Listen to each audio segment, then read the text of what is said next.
My name is Marsha Goldfarb, Marsha Goldfarb. Okay. Marsha, why did you come down here today? I saw this notice about this where I work at St. Vincent Hospital, and I thought about my family legacy regarding heart disease and wanted to tell that story because I think it's profound in how things have changed through the generations. And so just tell me a little bit about that legacy. What prompted? Okay. Both of my grandfathers died of heart disease, one at 72 years old. My paternal grandfather died in his early 40s of a heart attack. And at that time, this was in the 1940s, we didn't really know that much about taking care of heart health.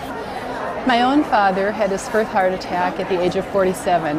At that time, he was told, I remember with some irony, his physician coming into his hospital room with a package of cigarettes in his own pocket and telling my father to stop smoking.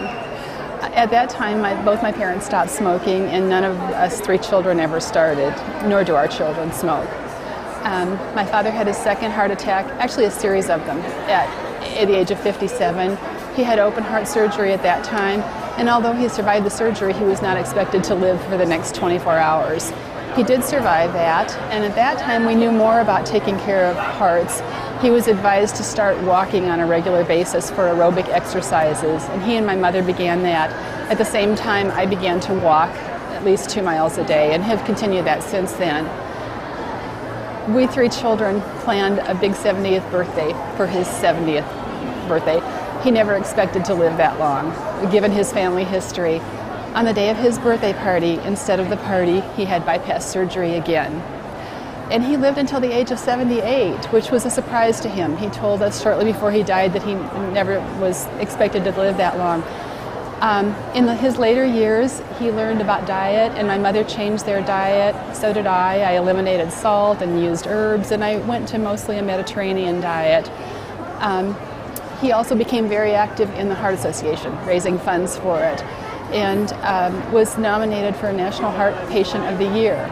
Although he didn't receive that honor, he received it regionally in Iowa due to what he had done and overcome, the lifestyle habits he had changed, and due to the family support he had, mostly from my mother and sister who lived there. I have 3 factors for heart disease. One is my genetic history, one is high cholesterol, which I've developed, and the other is my age. My physician tells me that I can't do anything to change my family history.